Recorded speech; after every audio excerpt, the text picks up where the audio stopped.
तो स्टूडेंट्स, आज मैं इस वीडियो में बात करूंगा बैंकिंग एग्जाम को लेकर के।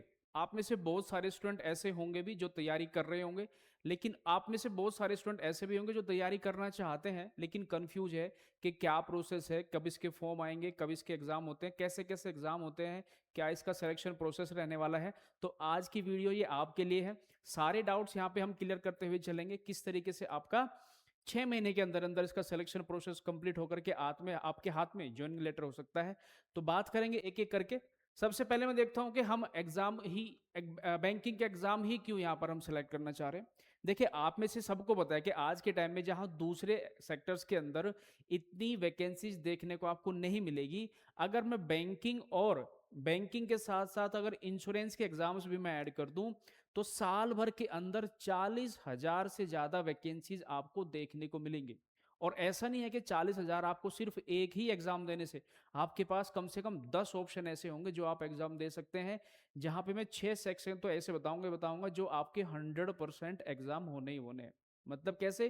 कि जैसे आप एसबीआई के अंदर वैकेंसीज आएंगी ही आएंगी, क्लर्क की आएंगी ही आएंगी, पीओ की आएंगी ही आएंगी, आईबीपीएस क्लर्क आएंगी, आईबीपीएस पीओ आएगी, आरआरबी क्लर्क 100%, आरआरबी पीओ 100%। इसके अलावा भी बहुत सारी होती है, जैसे आरबीआई की आ जाती है, ग्रेड भी आ जाता है, असिस्टेंट आ जाता है, या फिर उसके साथ साथ सेबी है, नाबार्ड है, इनके भी बहुत सारे एग्जाम्स आपको देखने को मिलेंगे। तो ऐसा नहीं है कि आपका एक एग्जाम खराब हुआ तो आपका पूरा साल नहीं, आपको बहुत सारे ऑप्शन यहाँ पे मिलेंगे और नंबर ऑफ वैकेंसीज भी बहुत सारी होती है। उसके बाद अगर मैं कहूँ कि सेकंड रीजन क्या हो सकता है, सेकंड रीजन हो सकता है कि एक बहुत ही प्रेस्टिजियस जॉब होती है और एक अच्छी खासी सैलरी आपको यहाँ पे देखने को मिलेगी। सेकंड चीज की अगर मैं बात करूं तो आप जैसे देखें, एसबीआई का अगर क्लर्क है तो मिनिमम 40,000 आपको उसको सैलरी मिलती है। लेकिन अगर पीओ की बात करेंगे तो इससे बड़ी फिलहाल इस सेक्टर में जॉब आपको नहीं देखने को मिलेगी। अगर आपका टीयर 1 या अच्छी खासी सिटी में आपकी पोस्टिंग होती है तो 1 लाख या 1,20,000 तक भी, उससे ज्यादा तक भी सैलरी पहुंच जाती है बड़े आराम से। आईबीपीएस के अगर एसबीआई को छोड़ के बाकी जितने भी एग्जाम्स है, मैं बताऊंगा अभी कैसे कैसे इसका प्रोसेस होता है, उनको भी सैलरी बस 5-7 हज़ार ही कम ही होती है, बाकी उसमें ज्यादा कोई फर्क नहीं होता। तो ये इसलिए मैं कह रहा हूं कि आपके पास एक अच्छा ऑप्शन हो सकता है अगर आप साल भर या 6 महीने अच्छे से तैयारी करना चाहते हैं। भाई, एक एग्जाम में नहीं हो तो आपके पास दूसरा ऑप्शन है, दूसरा नहीं हो तो तीसरा ऑप्शन है। तो यहाँ पर बहुत सारे ऑप्शन आपको देखने को मिलेंगे। तो किस तरीके से एग्जाम होता है, देखिए, अगर मैं कहूं कि बैंक का अगर कोई एग्जाम है तो मैं इसको 3 तरीके से बांट के आपको बताऊंगा। कि एक तो एग्जाम होता है एसबीआई का, यानी कि स्टेट बैंक वाले जितने भी अपने अधिकारी हैं, जितने भी क्लर्क हैं, वो खुद उनका पेपर कराते हैं अपने हिसाब से। एक बोर्ड होता है जिसको बोलते हैं आईबीपीएस। ये एसबीआई को छोड़ के जितने भी पब्लिक सेक्टर बैंक है, जितने भी नेशनलाइज्ड बैंक है, उन सब के जो अधिकारी है, उन सब के जो क्लर्क है, उनकी भर्ती का जिम्मा आईबीपीएस का होता है। वही इसके जिम्मेदार है कि कब भर्ती निकालनी है, कब उसका पेपर कराना है, कब उसका रिजल्ट निकालना है। और सबसे ज्यादा फास्ट प्रोसेस बैंकिंग एग्जाम का ही होता है। अगर उन्होंने डेट दे दी है एग्जाम की तो मतलब होगा ही होगा। एक रिजल्ट की डेट दे दी है मतलब रिजल्ट आएगा ही आएगा, ठीक है। तीसरा होता है आरआरबी। आरआरबी का मतलब है रीजनल रूरल बैंक। इसका मतलब क्या होता है कि जैसे अपने गांव देहात में बैंक होते हैं, उनमें भी क्लर्क और अधिकारियों की जरूरत पड़ती है। उनको भी भर्ती कराने का जिम्मेदार आईबीपीएस का ही होता है। बेसिकली आईबीपीएस इनकी भी वैकेंसी निकालता है और आरआरबी की भी अलग से वैकेंसी निकालता है। हमारे लिए अच्छी बात क्या है? हमारे लिए अच्छी बात यह है कि एक पेपर आपको ये भी देने को मिलेगा, एक पेपर आपको ये भी देने का मिलेगा। तो मैं यहाँ पे बात कर रहा हूँ, जैसे एसबीआई का पेपर होगा, एक होता है क्लर्क बेस्ड, एक होता है पीओ। क्लर्क मतलब जैसे आप बैंक के अंदर जाएंगे, भाई कैशियर होते हैं जो कस्टमर के साथ डीलिंग करते हैं, वो क्लर्क बेस्ड हो जाएंगे। उसके बाद पीओ होता है, पीओ का मतलब होता है प्रोबेशनरी ऑफिसर। जैसे मैनेजर होते हैं ना, आपने देखा होगा ब्रांच मैनेजर होते हैं, वो यहीं से प्रमोशन होके बनते हैं। अब जैसे ये बनेंगे, 2 साल इनका प्रोबेशनरी टाइम होगा, उसके बाद जब इनको ज्वाइनिंग तो मतलब पहले हो जाएगी, सैलरी तो ट्रेनिंग में शुरू हो जाती है।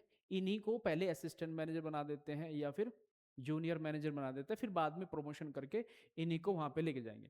तो मैं आपसे कह रहा हूं कि ये 6 एग्जाम तो आपको देखने को मिलेंगे ही मिलेंगे, 100% है। मतलब स्टेट बैंक का क्लर्क का एग्जाम आएगा ही आएगा, पीओ का एग्जाम आएगा, 2 एग्जाम ये हो गए, 2 एग्जाम ये हो गए और 2 एग्जाम ये हो गए। तो इन 6 एग्जाम में भाई, अगर मान ले आपने मेहनत की है, एक कई बार आपका पेपर नहीं ठीक हुआ तो दूसरा ट्राई कर सकते हैं, तीसरा कर सकते हैं, चौथा कर सकते हैं। तो ये फायदा रहता है यहाँ पर कि आप, और हाँ, ये फायदा मैं इसलिए कह रहा हूँ क्योंकि वही सेम पैटर्न रहने वाला है जो आप अभी अपने जिस भी एग्जाम की आप तैयारी कर रहे हो, इसमें जो आप इतना भारी भरकम सिलेबस पढ़ रहे हो, उससे बहुत कम सिलेबस है। लेकिन कम का मतलब ये नहीं कि आसान है, लेवल तो जाएगा ठीक ठाक, बट पढ़नी आपको लिमिटेड चीजें हैं, लेकिन हाईएस्ट लेवल पे जाना है। यहाँ पे देखेंगे, आगे मैं बात करूंगा सिलेक्शन प्रोसेस की। तो सिलेक्शन प्रोसेस क्या रहने वाला है, अगर मैं बात करता हूँ क्लर्क की, तो क्लर्क में 2 पेपर होंगे अगर आप क्लर्क का फॉर्म भरते हैं, अभी आगे आने वाले हैं। तो उसमें एक प्री का एग्जाम होगा, एक मेंस का एग्जाम होगा। उसके बाद आपकी मेरिट जो बनेगी वो मेंस पे बनेगी, अगर आपने मेरिट क्लियर कर दी है तो आपका सिलेक्शन हो गया। पीओ में क्या होगा, प्री भी होगा मेंस भी होगा, उसके साथ साथ यहाँ पर आपको पीओ के मेंस, पीओ में प्री भी होगा मेंस भी होगा, उसके साथ इंटरव्यू भी आपको पीओ के अंदर होगा। क्लर्क में कोई इंटरव्यू नहीं होता है, इस बात का आप ध्यान रखना, क्लर्क के पेपर में इंटरव्यू नहीं है। अच्छा, अगर इंटरव्यू नहीं है तो इसका फिर एग्जाम में क्या सिस्टम रहेगा, तो आप कहेंगे एग्जाम में जो इसका सिस्टम रहने वाला है वो होगा कि एक तो आपका मैथ्स आएगा, इसको हम क्वांटिटी एप्टीट्यूड बोलते हैं भाई। इसको क्या बोलते हैं, इसको बोलते हैं क्वांटिटेटिव एप्टीट्यूड, इसी को मैथ्स बोलते हैं। इसको आप समझना कि ये मैथ्स है। तो एक तो मैथ्स आएगा, एक रीजनिंग आएगा, एक इंग्लिश आएगा। ये है प्री में। प्री का जो पेपर होगा वो सिर्फ 3 सेक्शन आएंगे। अभी मैं बताऊंगा कैसे कैसे कितने कितने क्वेश्चन आएंगे। प्री के पेपर में अगर आप क्लर्क का पेपर दे रहे हो तो ये 3 ही चीजें आएंगी, मैथ्स रीजनिंग इंग्लिश, और कुछ भी नहीं है। लेकिन अगर आप मेंस देंगे तो मेंस में ये तीनों फिर से आएंगी, और इसके साथ जीए ऐड हो जाएगा। जीए का मतलब है कि जनरल अवेयरनेस, इसमें कुछ करंट अफेयर्स भी आपके रहेंगे, इसमें कुछ क्वेश्चन आपके बैंकिंग सिस्टम से लेकर के रहेंगे कि बैंकिंग जो सिस्टम है इंडिया के अंदर वो कैसे काम करता है, आरबीआई कैसे काम करता है। थर्ड थिंग, कुछ क्वेश्चन कंप्यूटर रिलेटेड होते हैं। तो जनरल अवेयरनेस भी आपका मेंस में आएगा। प्री में सिर्फ 3 चीजें हैं, और मेंस में ये 3 चीजें फिर से प्लस जनरल अवेयरनेस। प्री और मेंस में क्या फर्क होता है, सिर्फ नंबर ऑफ क्वेश्चंस थोड़े बढ़ जाते हैं, लेवल थोड़ा सा क्वेश्चन का बढ़ जाता है। और लेवल बढ़ने के भी कई सारे तरीके होते हैं, कई बार लैंग्वेज टफ होती है, कई बार कैलकुलेशन टफ होती है, लेकिन सिलेबस सेम है। सिलेबस का मतलब नंबर सिस्टम, परसेंटेज, रेशो, सारी चीजें प्री में भी वही है, मेंस में भी वही है।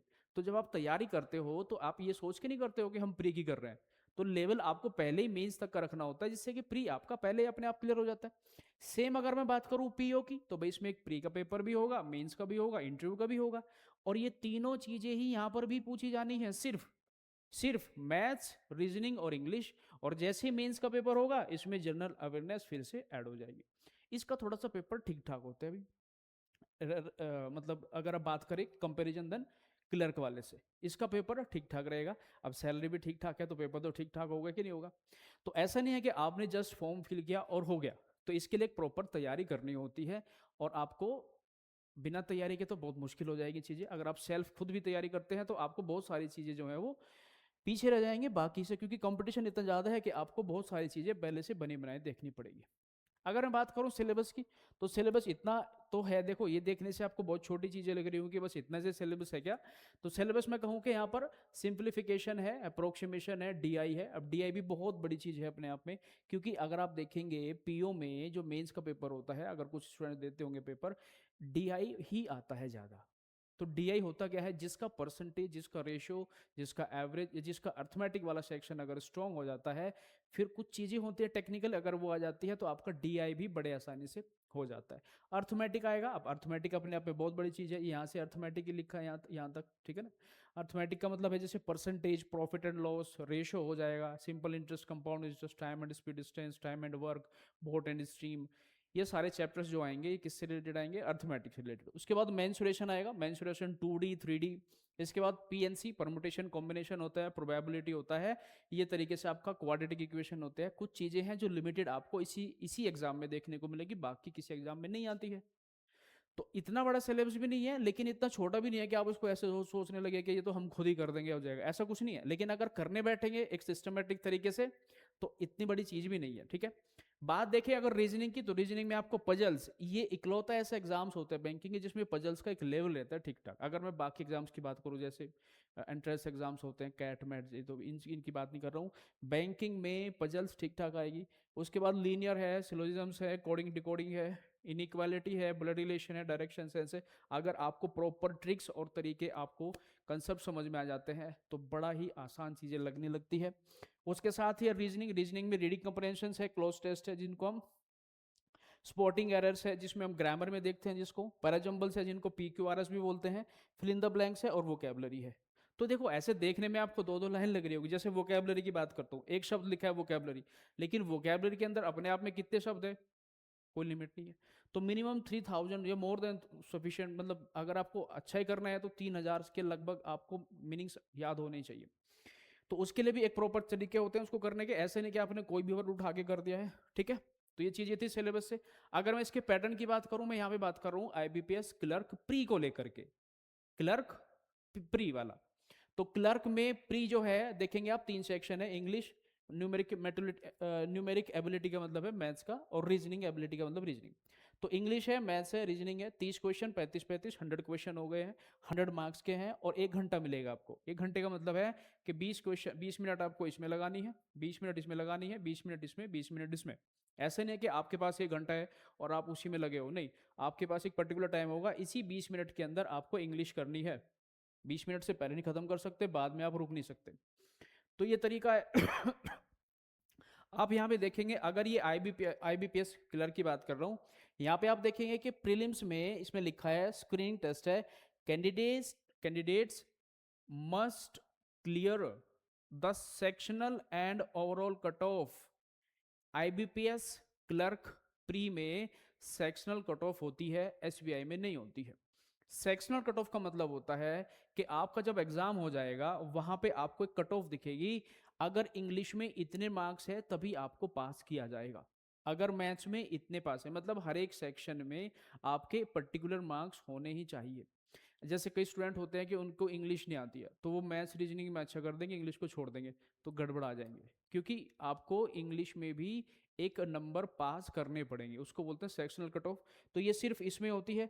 अगर आपका प्री का एग्जाम हो जाता है तो आप भी देखेंगे यहाँ पे मेंस का एग्जाम आपका होगा। अब यहाँ पे क्या चेंजेस हो जाएंगे, यहाँ पे आपको जनरल अवेयरनेस दिखेगा, जिसमें फाइनेंशियल अवेयरनेस भी इसको बोल सकते हैं। फाइनेंस का मतलब है कि बैंकिंग सेक्टर कैसे काम कर रहे हैं, कुछ करंट अफेयर्स रिलेटेड हो जाता है। इंग्लिश है, रीजनिंग है, क्वांट है। नंबर ऑफ क्वेश्चन यहाँ पे लिखे 155 क्वेश्चन आएंगे, लेकिन यहाँ पे आप देखेंगे टाइम भी बढ़ चुका है। यहाँ पे आप देखेंगे कि टाइम भी अब 2 घंटे का हो गया, जैसे नंबर ऑफ क्वेश्चन बढ़े हैं टाइम भी बढ़ गया। पिछले में जो प्री का जो पेपर है उसमें थोड़ा सा स्पीड का मैटर रहता है, यहाँ पे स्पीड तो रहती है लेकिन इसमें काफी ज्यादा आपको नॉलेज भी चीजों की होनी चाहिए, कंसेप्चुअल नॉलेज भी। प्री में ज्यादातर आपको स्पीड पे फोकस करना होता, ठीक है, वो सारी चीजें हम क्लास के अंदर सीखते हैं कि कब कितनी स्पीड आपको करनी है। ये है हमारा SBI क्लर्क का, मैं सिर्फ क्लर्क की बात कर रहा हूँ, वो IBPS था, ये SBI है।